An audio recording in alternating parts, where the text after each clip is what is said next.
Oi, pessoal, tudo bem? Boa tarde. Aqui no Domingão, né? Domingão Olímpico. E vocês aí se preparando para as Olimpíadas do CACD, né? E a gente vai dar sequência aqui na nossa proposta. Hoje é um curso que, na verdade, muitos professores às vezes lecionam, chamando de curso de casos, enfim. E eu coloquei lá no nosso site como jurisprudência aplicada. Qual que é a nossa ideia?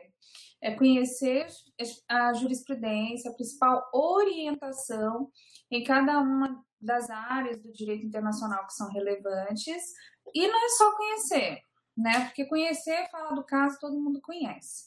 Mas saber utilizar tem uma distância muito grande, utilizar isso a seu favor na hora de escrever. Ah, professor, é essencial conhecer os casos, eu tenho que saber tudo. Nesse concurso, você falar em saber tudo é tão complicado, né? Mas tem muitas coisas que são cobradas com riqueza de detalhe. Eu falo que a jurisprudência ela te ensina tanto a saber realmente interpretar e conhecer o sentido do direito, né? Quanto também ela é um elemento, quando você está numa questão lá que você não conhece muito, não está dominando, mas você conhece uma jurisprudência daquela área que você pode ligar ao caso, isso daí te ajuda a preencher linhas. Se você contar um pouco, contar a história do caso, contar corretamente, né?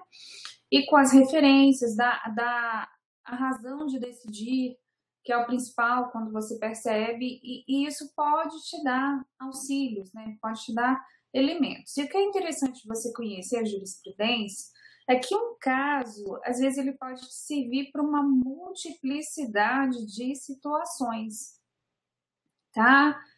Os slides que a gente está aqui são do curso de Direito, curso regular de Direito Internacional, mas eu vou destacar as partes de jurisprudência que eu converso com os alunos para a gente trabalhar aí até a chegada da prova. Eu vou colocar o cronograma no site, eu pretendo dar jurisprudência geral, que é a jurisprudência da da Corte Internacional de Justiça, jurisprudência sobre direito do mar, que a gente já viu aí, cobrou direito do mar na primeira fase. Ano passado teve uma questão só sobre água, né? Então, eu vou fazer uma jurisprudência aí voltada para essas questões marítimas e também para direito ambiental, tá? Depois, direitos humanos, né? Corte Interamericana de Direitos Humanos e Corte Europeia de Direitos Humanos. OMC, que não pode faltar, a OMC é especial, né? E aí, fechando com Mercosul. Se vocês têm algum tempo que tentam um concurso, vão se recordar que em 2011 ou 2010, uma questão da terceira fase foi um caso do Mercosul transformado em questão, tá? Esse hábito não está prevalecendo nos últimos anos, não encontrei essa identidade com tanta força, tá bem? Mas já se utilizou, provavelmente aquela questão ali pode ter sido pelo professor Jorge Fontoura, que é árbitro no âmbito do Mercosul. Então, nesse caso, é importante para a gente conhecer, né? É como eu falei, pode te dar elementos tanto para te ajudar a preencher linhas com qualidade, gente. Quando na primeira aula de direito eu apontei para vocês, olha, isso daqui não está tão legal, apesar que o examinador não pegou e tal, eu falo de preencher linhas com qualidade, de você realmente estar com conhecimento dos autores da matéria e da jurisprudência aplicada na matéria. Porque daí, se cair uma questão que está um pouco fora de tudo que você conhece, você consegue trabalhar com esses elementos. Eu acho que preencher linhas com isso é algo que demonstra uma maturidade muito maior do candidato aí para lidar com a disciplina, né? E ajuda, né? Teve essa questão da água, por exemplo, eu coloquei uma, duas ou três casos lá e me ajudou bastante, assim. Então, porque a questão vem muito solta, muito aberta. Eu não gosto de questão muito aberta, eu já falei para vocês. Parece que é bom, mas não é tão bom assim, porque também dá margem para injustiça, porque às vezes uma pessoa coloca uma linha de raciocínio totalmente out, mas assim não tem nada de errado, então o examinador não tem tanto elemento para tirar ponto dela. Esse tipo de questão ela atrapalha a paridade dentro de um concurso público, tá?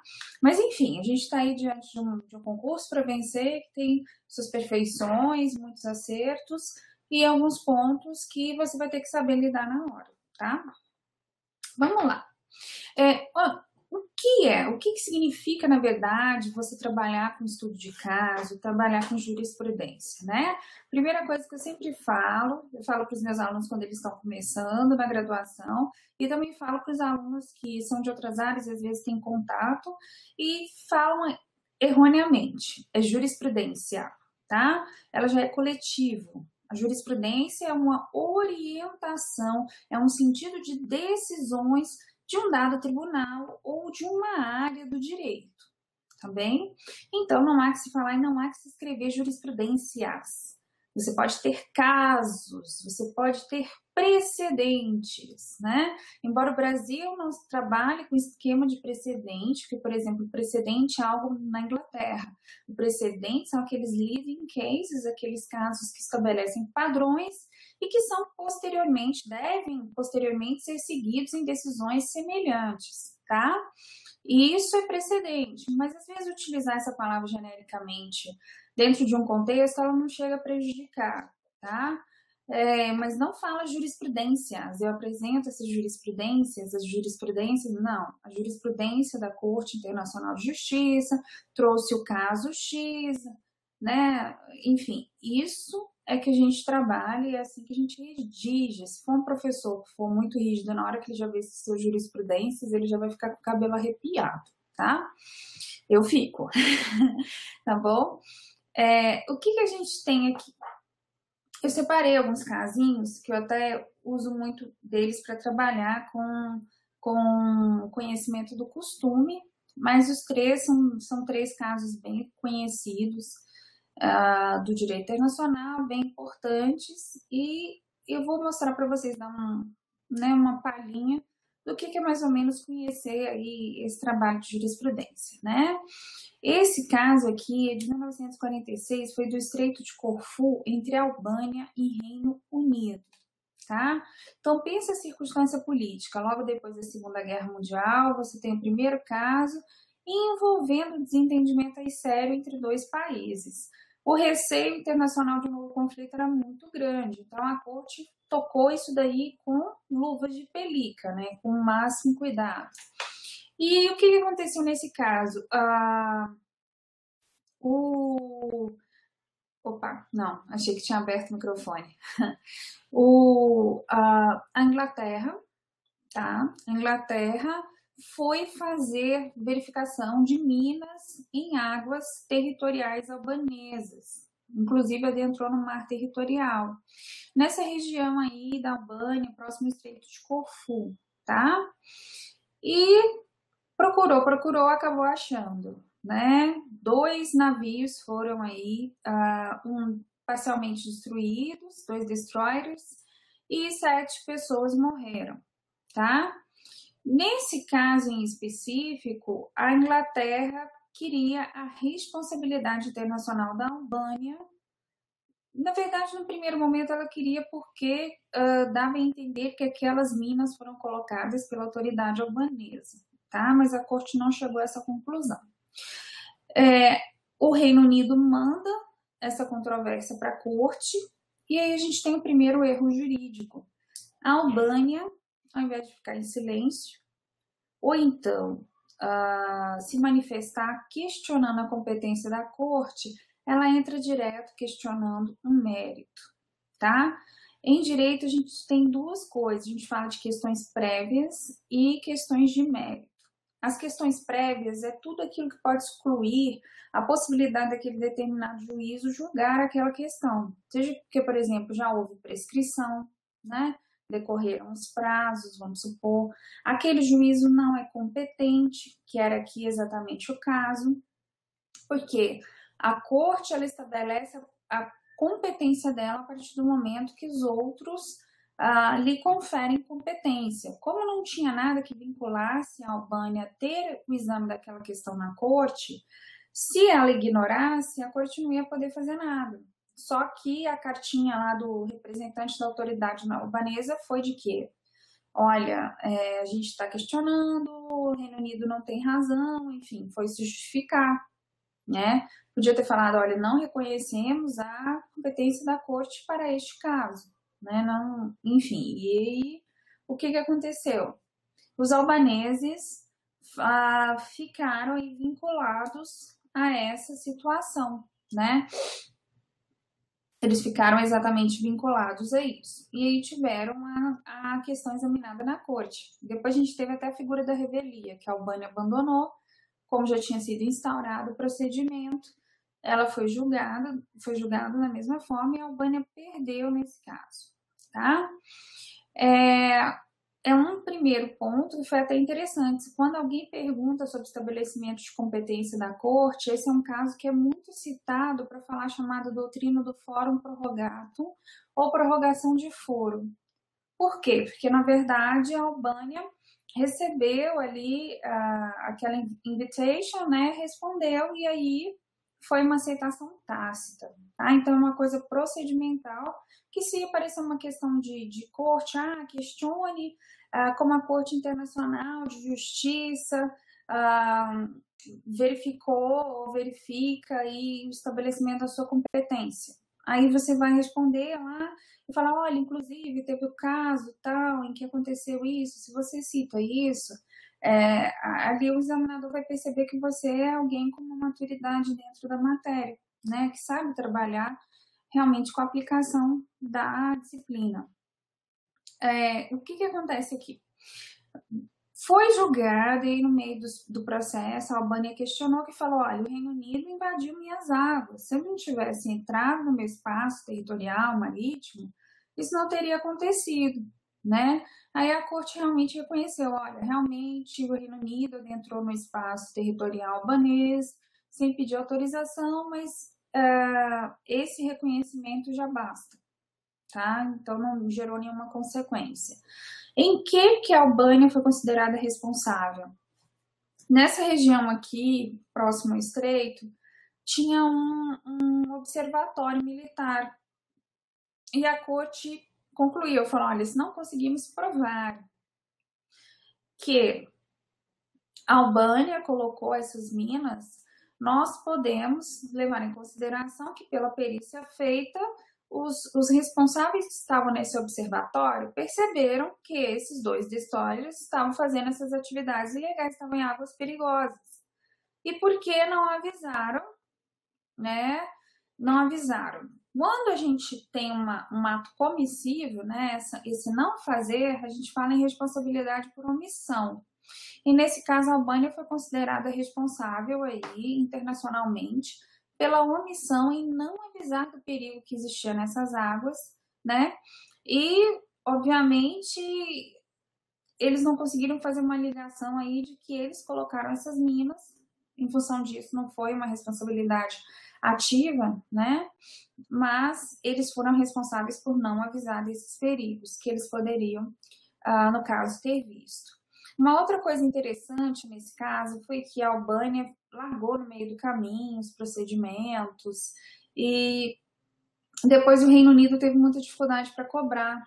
Foi estabelecida a indenização e o Reino Unido teve dificuldade para cobrar. Então ele tentou de várias formas, pensou em confiscar os bens que eram do Estado albanês que estivessem em Londres, lá os prédios de embaixada, depois desistiu, porque achou que o trabalho era muito grande para pouco retorno.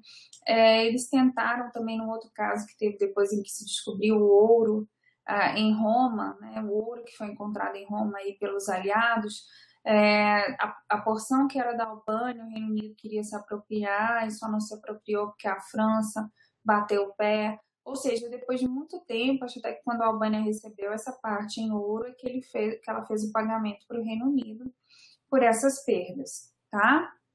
Então aí a gente percebe também o próprio conceito e a responsabilidade internacional funcionando, né? Uma ação ou omissão que gera, por outro lado, um dano. E isso pode ser ligado, imputado a um sujeito de direito internacional. Aí a gente tem responsabilidade internacional funcionando plenamente. Esse é um dos casos mais mencionados, porque ele é o primeiro, né, que estreia aí como contencioso na Corte Internacional de Justiça, depois do seu estabelecimento. É um caso também fácil de guardar, porque a história dele tem várias, né, soluções, várias nuances, né, vários detalhes. O que eu faço sempre que eu vou fazer no nosso curso é que eu vou fazer um resuminho para vocês, vou colocar direcionado em quais possíveis questões ou tipos de questões você poderia explorar cada um dos casos. Tá? Então, além de apresentar, é porque agora essa altura do campeonato não dá tempo de você ler. Então, a minha função, né, como professora e como professora de cursinho, aqui não é professora de graduação, a minha função é facilitar a sua vida. Facilitar a sua vida para você ter o máximo de elementos até a prova, né? Não adianta eu que cuspir conhecimento, né, que foi adquirido aí ao longo de anos e anos, e querer que você guarde isso para sua prova. Não, eu tenho que te ensinar a usar isso no contexto da sua terceira fase, tá? Tudo bem, Éder? Alguma dúvida nesse caso?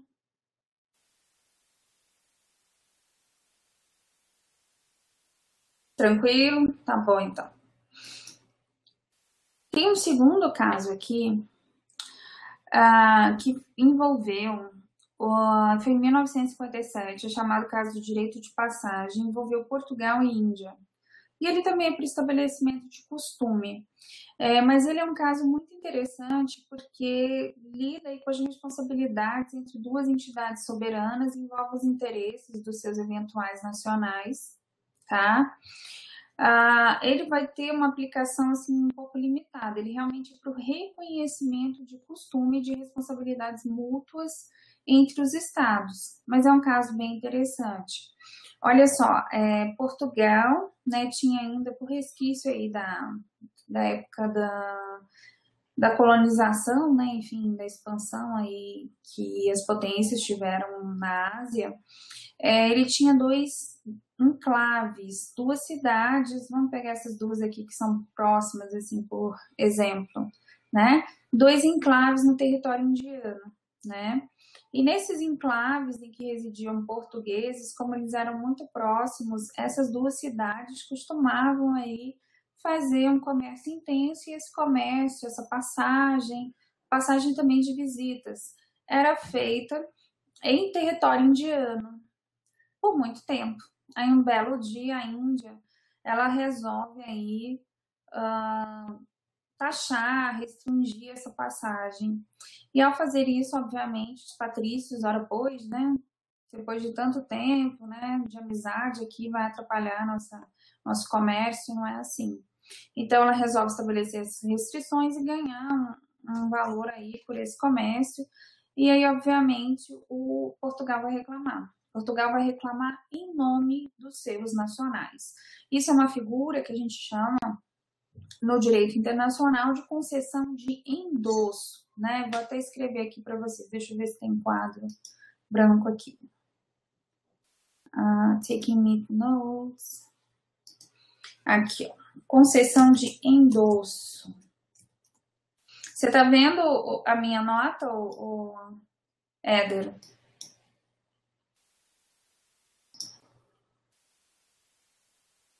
Não? Não consegue ver? Tá, vou.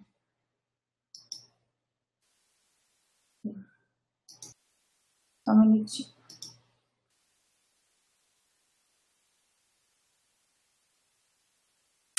Porque eu queria uma nota em que você visse. Tudo bem, mas essa é uma palavra aí conhecidinha de vocês, né? Um endosso.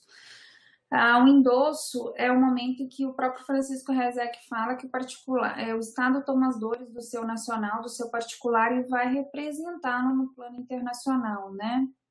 O endosso, ele vai ficar vinculado a algumas condições de exercício, né? A primeira é a nacionalidade, né? Que tem que ser um vínculo efetivo. A pessoa que reclama proteção, ela tem que ser nacional do Estado no momento em que houve a violação, até o momento em que você tem o acionamento aí no âmbito do Tribunal Internacional. Tanto que num caso, agora não recordo o nome exatamente desse caso, mas um investidor que foi para Guatemala, e aí ele teve seus negócios confiscados pelo Estado. Aí, como ele era judeu, ele não podia voltar para a Alemanha, ele volta vai para Liechtenstein e lá acaba se estabelecendo, ele basicamente compra a nacionalidade para o país representá-lo aí no âmbito da corte. A corte, nesse ponto, ela assinala, olha, a nacionalidade para o exercício do endosso, ela tem que ser efetiva, ela tem que traduzir laços verdadeiros de pertinência daquela pessoa com o Estado. E ela não reconheceu esse endosso, tá? Então, assim, aqui fica bem claro essa questão.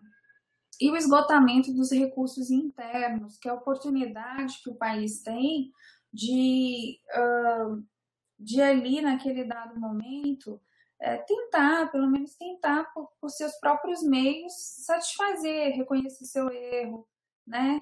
Tentar ali resolver aquela questão. Então, o esgotamento dos recursos internos, ele só é excetuado, assim, por exemplo, quando o próprio Estado que violou, é aquele Estado que o nacional vai reclamar, por exemplo, isso acontece muito em casos de direitos humanos, né?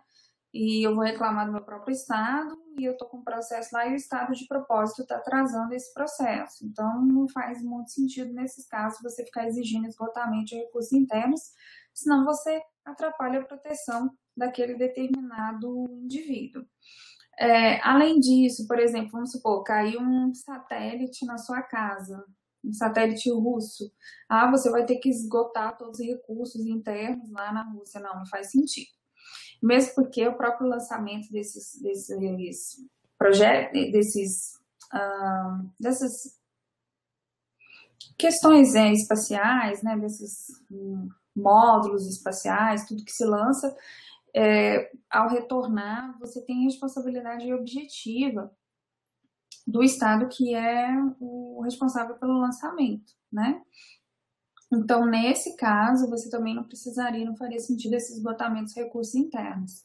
Mas aqui, claramente, a gente vê que como se trata o interesse de vários nacionais e que ao restringir também ali essa passagem, você está restringindo direitos de Portugal mesmo, restringindo aí, entre aspas, a soberania portuguesa, já que esses enclaves eram reconhecidos, Portugal adentra e reclama e acaba ganhando esse caso porque você tem a configuração de costume bilateral, né?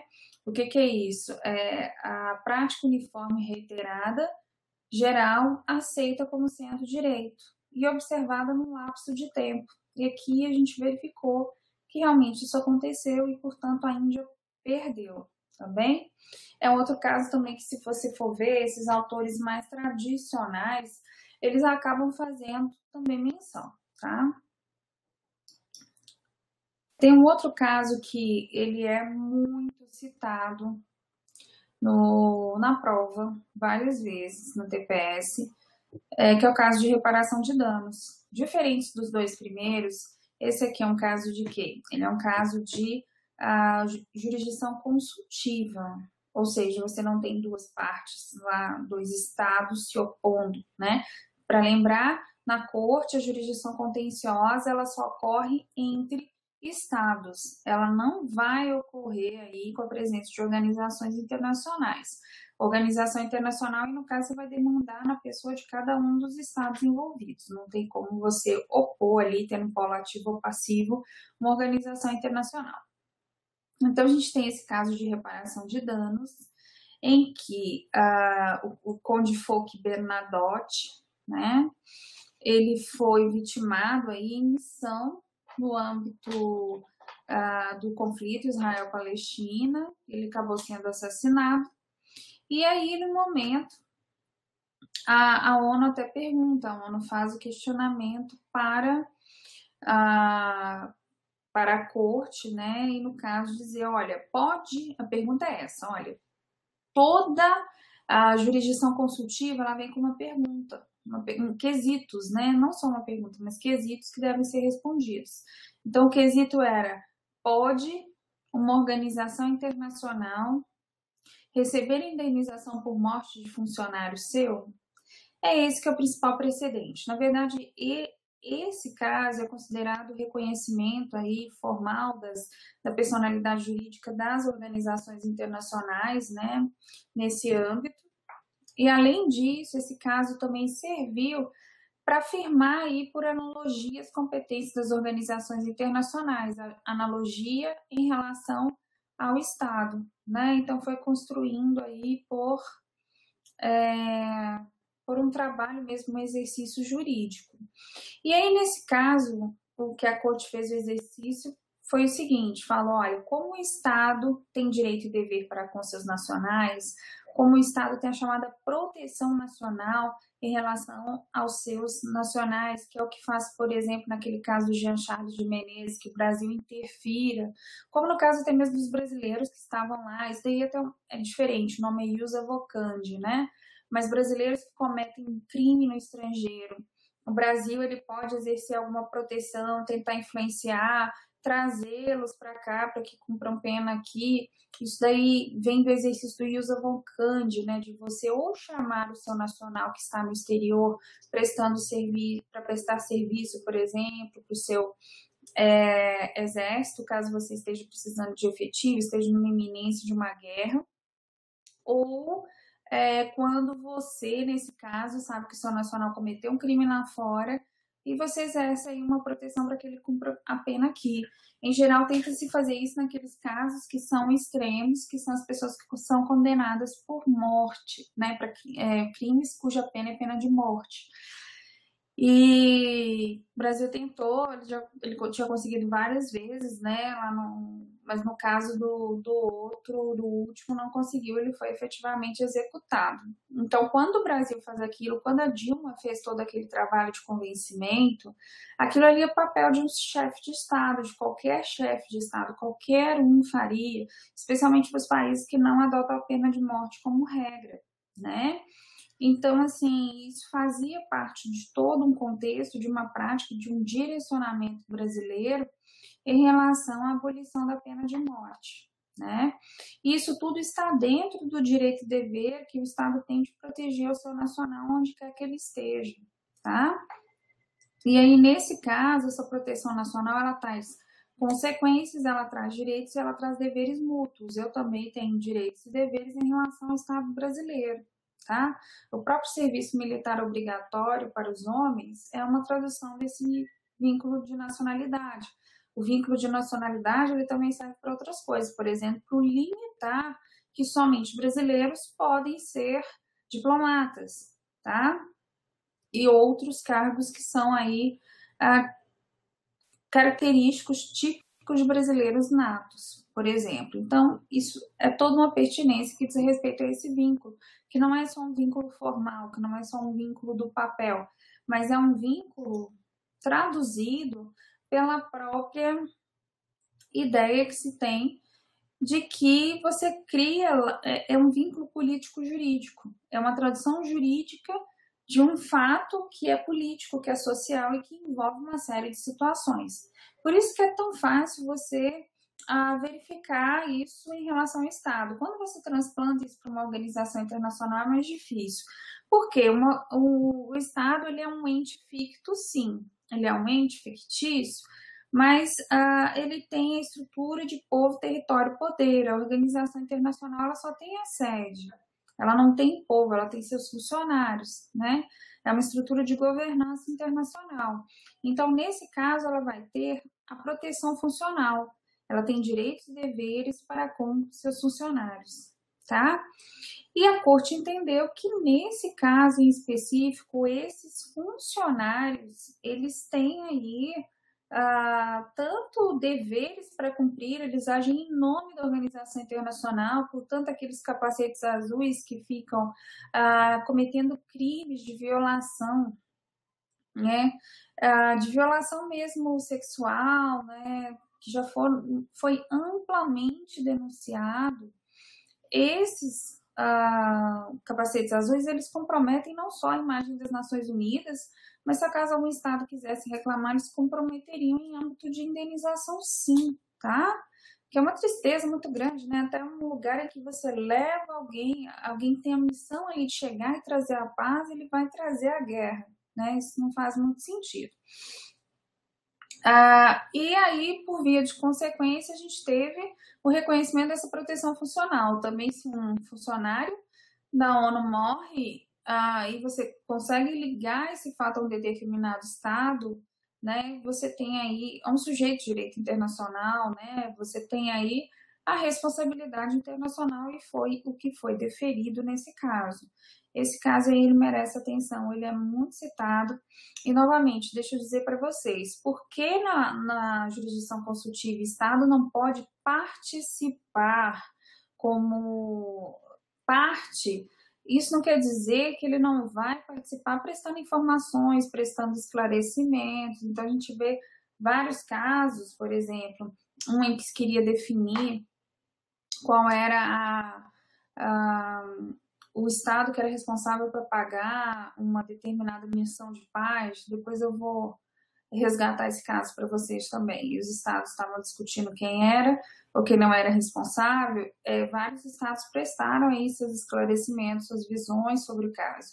Então, o estado ele participa aqui prestando informações.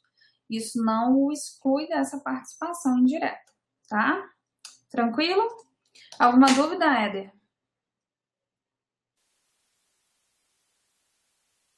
Não?